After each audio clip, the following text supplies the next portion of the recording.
Assalamualaikum warahmatullahi wabarakatuh. Saya Aziza Mawang dari D4SKL3B. Izin menjelaskan tugas instrumentasi Control Center Electrical Distribution System berbasis SCADA. SCADA singkatan dari Supervisory Control and Data Acquisition. SCADA sendiri memiliki 3 fungsi utama, yaitu telekontrol, telemonitoring, dan telemetering. Pada presentasi kali ini kita fokuskan pada telekontrol dan telemetering. Pembahasan telekontrol dan telemetering. Telekontrol sendiri adalah control center dapat mengatur alat yang terpasang pada jaringan secara jauh atau pada jarak yang jauh menggunakan teknologi SCADA. Nah, telemetering sendiri adalah menghimpun data atau menghitung data yang ada pada jaringan secara aktual dan presisi secara dari jarak jauh maksud saya. Telekontrol. Kontrol. Untuk alur flowchart atau alur kerja, di sini main komputer atau master dioperasikan oleh dispatcher untuk mengirim perintah ke RTU melalui jaringan komunikasi. Jaringan komunikasi sendiri biasanya dapat berupa PLC atau CDMA.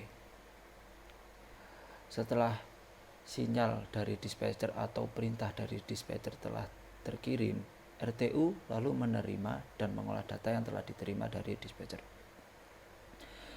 Data atau perintah yang telah diterima oleh RTU selanjutnya dilaksanakan dengan cara pengoperasian pada aktuator. Di sini dapat kita contohkan aktuator pemutus atau pemisah atau konfigurasi jaringan yang lain.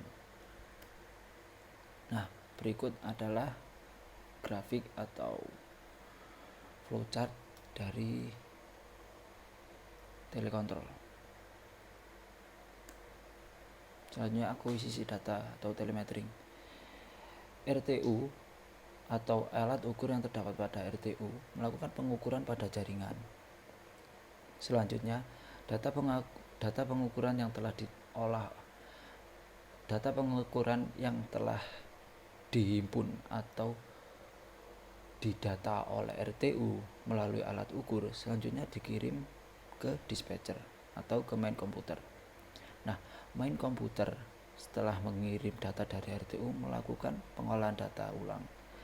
Jika data yang dihasilkan atau data yang diterima sesuai dengan kondisi normal pada jaringan, maka tidak diperlukan pengubahan konfigurasi secara lanjut. Nah, berikut adalah grafik dari flowchart akuisisi data. Selanjutnya telemetering. Metering. Alat bantu dan alat ukur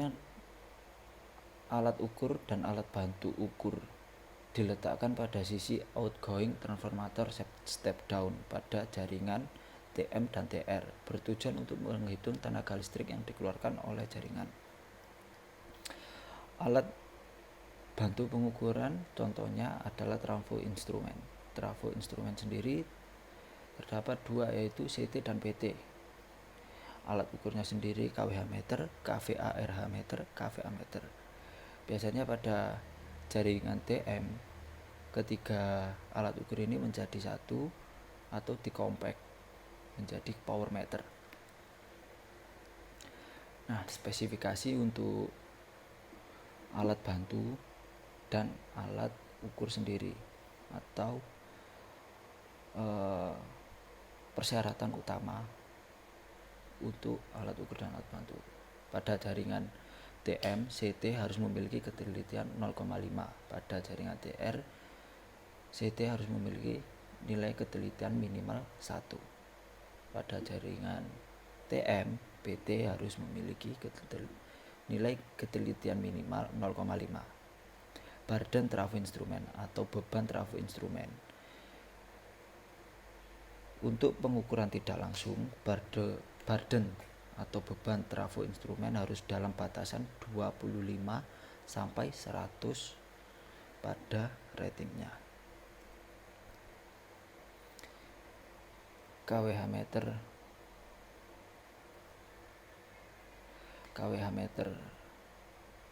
pada sambungan 3 fasa 4 kawat tegangan menengah kelas ketelitian minimal 0,5.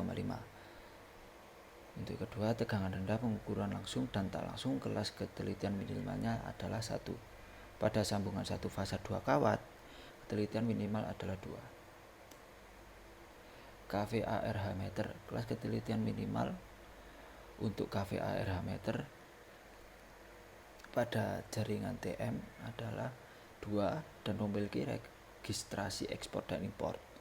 KVA meter, setiap meter demand KVA maksimum harus dari jenis elemen 3 arus multiple tarif solid state yang memiliki registrasi kelas ketelitian 0,5. Rating alat metering trafo CT tegangan pada tegangan menengah. Kita ambil contoh di sini pada GI, daya nominalnya 60 MVA dan tegangan kerjanya 150 berbanding 20 kV. Maka dapat dihitung yang menghasilkan arus nominalnya 1735 ampere. Maka yang trafo CT yang digunakan berating 1800 ampere. Nah, jika peralatan menggunakan kelas input 5 ampere, maka rasio CT-nya dipilih 1800 banding 5 ampere. Pada tegangan rendah, kita ambil contoh pada GTT, daya nominalnya 3 kVA dan tegangan kerjanya 380. Maka dapat kita ambil perhitungan arus nominalnya 4,5 ampere atau kita pakai 5 ampere. Nah, trafo CT di sini berguna untuk mentransformasikan harga tegangan dari tegangan tinggi ke tegangan rendah untuk menghindari resiko tegangan yang sangat tinggi pada alat ukur yang akan dipakai. Nah, untuk alat ukur sendiri pada tegangan menengah digunakan alat ukur KWH meter atau power meter Landis dan JIR ZM C405C. Menurut datasheet yang telah saya kaji, alat ukur ini dapat menunjukkan data KWH, KVARH, KW, KVA ataupun MVA, MVRH. Nah, untuk power meter ini dapat bekerja pada rating 5 ampere. Nah, untuk tegangan rendah pada jaringan TR 3 fasa untuk pelanggan industri menengah atau industri menengah yang menggunakan jaringan rendah 380 volt digunakan KWH TEM 021C series. Alat ukur ini dapat bekerja pada arus 1,5 sampai 5 ampere dengan instalasi 3 fasa 4 kawat. Data ini saya dapat dari datasheet. Untuk tegangan rendah 2 fasa, pada pelanggan 2 fasa digunakan meter EM512 tipe 700 Java. Merek dari KWH meter ini sendiri adalah Itron. Menurut datasheet dari Itron sendiri yang sesuai dengan pelanggan 2 fasa, alat ukur atau KWH meter ini dapat bekerja pada arus 5 ampere sampai maksimal 60 ampere dengan nominal tegangan 220 sampai 240 volt sesuai dengan kebutuhan rumah tangga. Nah, KWH meter yang digunakan, ketiga KWH meter yang digunakan dapat berubah KWH meter digital atau analog sesuai dengan permintaan dari pelanggan tersendiri. Sekian dari presentasi saya. Bila ada salah kata, mohon maaf sebesar-besarnya. Terima kasih. Wassalamualaikum warahmatullahi wabarakatuh.